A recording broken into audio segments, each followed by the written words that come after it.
The United Kingdom has lost another Prime Minister. I will resign as leader of the Labour Party.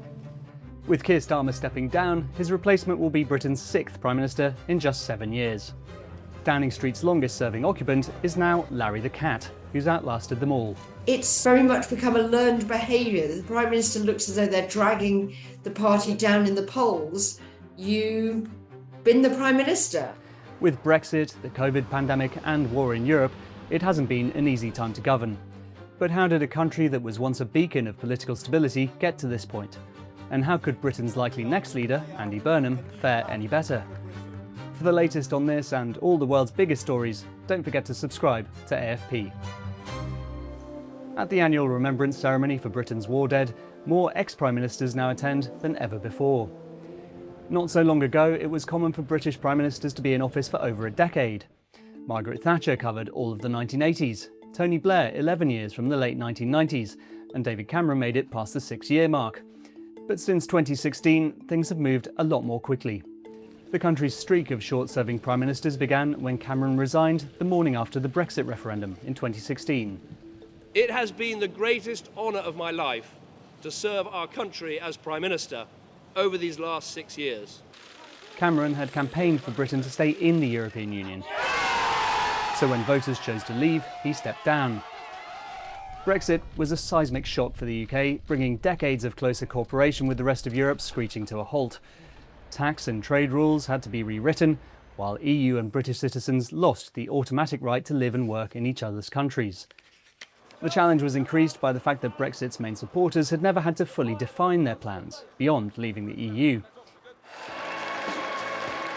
Theresa May won the race to replace Cameron and was tasked with reconciling the different interpretations of what the Leave vote really meant. If it was going to be a soft Brexit, it would have upset the hard Brexiteers and vice versa. But what you did need was leadership, the ability to tell people, this is going to be tough, you're not going to like it, but the country's voted, this is what we're going to do. And she didn't do that. And she also didn't have the capability to tell a story and to take people with her. May agreed a Brexit deal with the EU, but then had to get it through the UK Parliament, and that's where things came unstuck. She stepped down after trying and failing to pass the bill 3 times, with many of her own MPs voting against her. It is, and will always remain, a matter of deep regret to me that I have not been able to deliver Brexit. It will be for my successor to seek a way forward that honours the result of the referendum. Prime Ministers have always had to deal with rebellions, of course, but the era of instant messaging has made it easier for rebel MPs to coordinate with each other. I mean, social media, I think, has generally made the political atmosphere more febrile, more reactive, more, if you like, instant gratification. But I think that it's become hugely easier to organise through WhatsApp. So I think party discipline has broken down quite badly. With Britain heading towards a hugely disruptive no-deal Brexit, Boris Johnson became Prime Minister and won a landslide general election on one key promise. What is it that we're going to do? We're going to get Brexit done.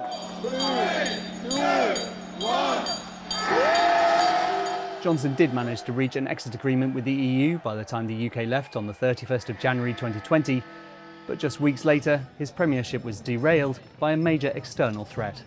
We'll stop all gatherings of more than 2 people in public, excluding people you live with. If you don't follow the rules, the police will have the powers to enforce them.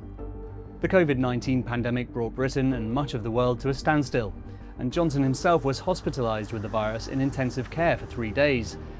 But it was revelations that parties had been held at Downing Street while the rest of the country was in lockdown that contributed to his downfall, and his own MPs finally forced his departure over Johnson's mishandling of allegations of sexual misconduct by a colleague. I want you to know how sad I am to be giving up the best job in the world. But them's the breaks. After another Conservative Party leadership race, Liz Truss was chosen as the next Prime Minister. Her premiership was famously the shortest in British history, though her brief tenure covered the death and funeral of Britain's longest-serving monarch, Queen Elizabeth II. Her downfall illustrated a challenge increasingly faced by all UK Prime Ministers: the economy. Ever since the 2008 financial crisis, the UK's economy has struggled to grow, leaving the country relatively poorer in the face of rising inflation. I think if the economy had been performing quite a bit better, if we hadn't had the financial crisis and we hadn't had austerity, we might very well not have had the referendum, and then we wouldn't have, if you like, lit the blue touch paper on this period of change. Liz Truss believed a radical solution was needed, unveiling a so-called mini-budget which included billions of pounds in unfunded tax cuts. Unfortunately for her, the markets were not convinced these would stimulate the growth she claimed it would, and borrowing costs shot through the roof. After just 49 days, with the economy on the brink, Truss was forced to resign. And we set out a vision for a low-tax, high-growth economy that would take advantage of the freedoms of Brexit. I recognise, though, given the situation, I cannot deliver the mandate on which I was elected by the Conservative Party. Rishi Sunak was voted in next. A former finance secretary, he pitched himself as a steady pair of hands after the economic drama of Liz Truss's tenure. I will unite our country, not with words, but with action. I will work day in and day out to deliver for you. The economy stabilised under Sunak, but with a general election due in 2024, his Conservative Party faced an uphill battle after 14 years in power. Keir Starmer won the 2024 general election by a landslide, with his Labour Party taking more than 400 of Parliament's 650 seats. But the victory was built on weak foundations. I think part of Keir Starmer's problem was that he looked and thought he'd won a big landslide victory, but he'd actually won it on a very small vote share. And he singularly failed to take his party with him in some of the changes he wanted, and the party became frustrated, which is why we're on the cusp of another change of Prime Minister. There was no single issue that finished Starmer's premiership, but his MPs gradually lost faith over a series of missteps and U-turns, such as the appointment of Peter Mandelson as US ambassador, despite his links with disgraced US financier Jeffrey Epstein. Anthony Selden argues that when it comes to the short tenure of Starmer and other recent prime ministers, personal performance is as much to blame as wider forces. It's partly a question of the diminishing quality of prime ministers like Liz Truss, like Boris Johnson and like Keir Starmer were low quality people. They did not understand leadership. They did not understand appointments. They did not understand delegation. They did not understand how to tell a story. They didn't understand what the job of Prime Minister, or indeed being a leader, was. Even as Starmer became the country's most unpopular Prime Minister in decades, it was only when a potential successor was in place that Labour MPs deserted him. Until recently, Andy Burnham was Mayor of Greater Manchester, but stepped down to run for a parliamentary seat in the hope of running for Prime Minister. The gamble paid off.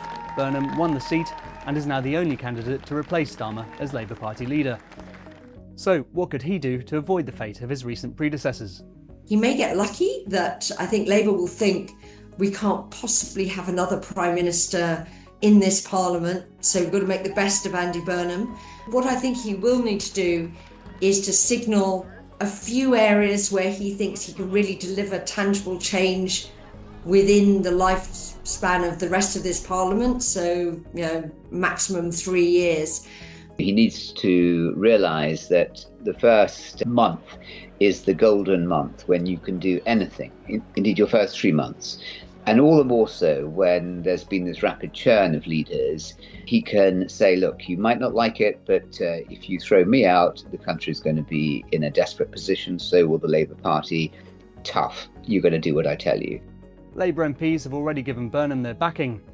If he's formally approved, the most likely date for him to be asked to form a government by the King, becoming Britain's 7th Prime Minister in 10 years, is Monday the 20th of July.